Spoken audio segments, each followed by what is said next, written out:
First, can I compliment Christina's work was great, but you are an awesome storyteller. It was the first time Christina told me that, it just sort of surprised me. I had never thought of myself. I mean, I write children's books, so I know I can tell stories, but I just never thought of myself as a storyteller. And I love that. So I've taken on that, I've accepted that compliment. But thank you. Thank you so much. You're welcome. You had the magical moment of me and my brother who was just walking by ended up just sitting with me and watching the documentary, and we both got teary-eyed together. Oh, that's so cool. That is wonderful. Yeah, that's what you did for us. But let's talk about Sally. And now that, I'm very sure you've gotten to watch the documentary a couple of times probably, how do you feel to see your entire life with Sally? Um, the first two times I saw it just on my laptop, reviewing it before it was in final form. And it was kind of shocking to see myself so much in the film. I wasn't expecting to play such a large role. Um, but I'm proud of the film, and I think it's an important film. It's important to be honest about who people are and their relationships, and there's nothing to be ashamed of or to hide from. Uh, so it was a wonderful experience for me. This is like a tribute paying homage also for Sally of everything she did in her career. Just things that I found hard to believe having to downplay femininity in this, this male-dominated world. It was really sad. Yeah, it was kind of funny too, didn't you? I mean, just some of the questions she had to answer and almost the perspective of some of the journalists, it was just kind of shocking. But, those were the times. And, our country and the world keeps evolving. And overall, I think we keep heading towards more and more equity and social justice.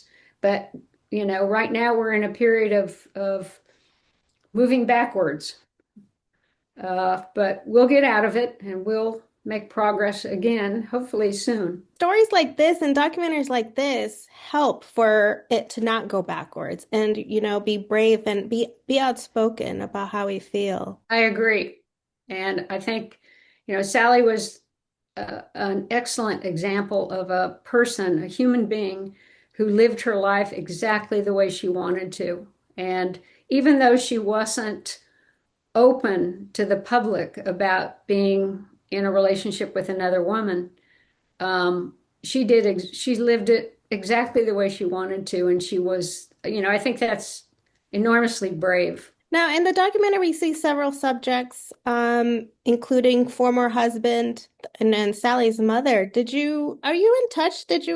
Are you in touch with any? Her former husband, Steve, I know him, but I don't know him very well. But I know him through Sally, and then I also have met him a couple of times. And he's a great person. I mean, Sally and Steve stayed friends all of the rest of Sally's life. He would call her sometimes and ask for advice. When he wanted to leave NASA and become a professor, he asked her, how to go about doing that. And I found that so dear and so sweet. There was a true bond between those two.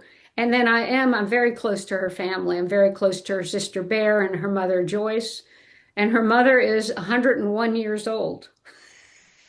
And she's just as sharp as a tack. But Joyce is Joyce, so she doesn't share her feelings, as you saw in the film. And she's kind of a character, but she's very dear, and she was a good mother to her two daughters. Tell me about something that I like chuckled about it when you were talking about it, about how you loved making Sally uncomfortable in these situations, which I thought it was so very cute. Can you talk a little bit about what you were talking about for those that will be watching the documentary? Sure. It's just Sally was, I mean, she was a very fun person and an easygoing person. but she tended to be pretty serious too. Um, and so I just like, and then also because, we talked about it and we decided to be private to the public about our relationship. Then sometimes when we were like at the beach swimming, we would go to Hilton Head Island off the coast of South Carolina sometimes. And, you know, I don't know, I just get these crazy ideas. So I'd like swim under the water and then tickle her legs or whatever. And then she'd just get so worried, or just, stop it. And then I'd pop up like right next to her and she's just like, backing away. And I'd do the same thing in an elevator or in my biology lab at the university. And I just enjoyed it because it was fun to see her not so calm, cool, and collected and kind of ruffled. And Sally didn't get ruffled very often. And it was just sweet and funny. And I realized that's a way to maintain the spark. That's true too. Yeah, I'm taking note. Okay. All right. Um, so how did you feel when you were first approached to do this? Or were you kind of like behind the minds of it because you're also involved as a producer? I am. The film came about. Cristina actually sent an email to National Geographic and said, she knew the folks at National Geographic Documentary Films, and she said, I think it would be a great idea to do a documentary film about Sally Ride and her relationship with Tam. And the answer was, well, we're already doing one with Tam and Story Syndicate.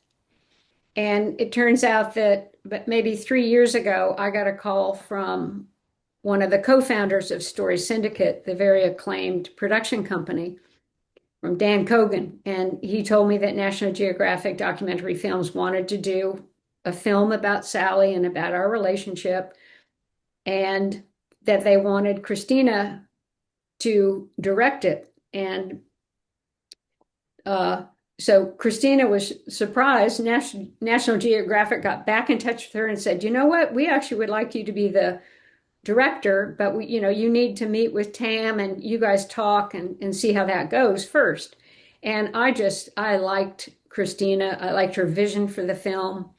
And I also liked that she was influenced by Sally when she was a young girl. When Cristina was in third or fourth grade, Sally was her hero. So it just seemed like the team was the right team to do this film and create something honest and real. And it seems like everybody did a good job. Yes, it looks like the stars aligned. Yes. Now, Sally, we know she didn't really care for the spotlight, the attention.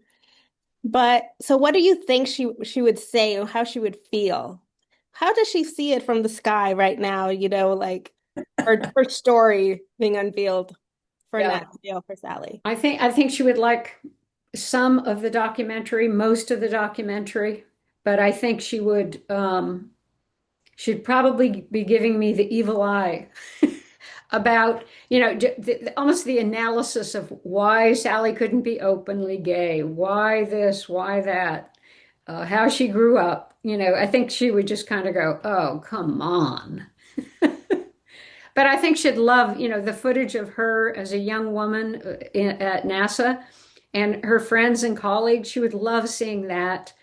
Um, many other parts of the film. And I think overall, she would like that our relationship is out there in the world. Um, and, it was something she left it up to me to decide how to talk about our relationship to be open or not open. And I think she never knew what I did with the obituary that I put on our company website, Sally Ride Science. But I think she knew what I was going to do because she knew me pretty well. And Well, Sally was an honest person. I'm an honest person. So why should we hide this? There's no good reason. And well, Sally was an honest person. I'm an honest person. So why should we hide this? There's no good reason. Indeed. Well, thank you so much for your time. I'm sure she is very proud. I hope so.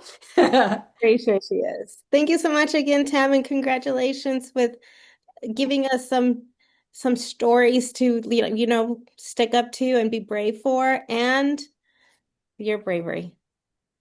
Thank Thank you you. so much. It was a pleasure talking to you. Likewise.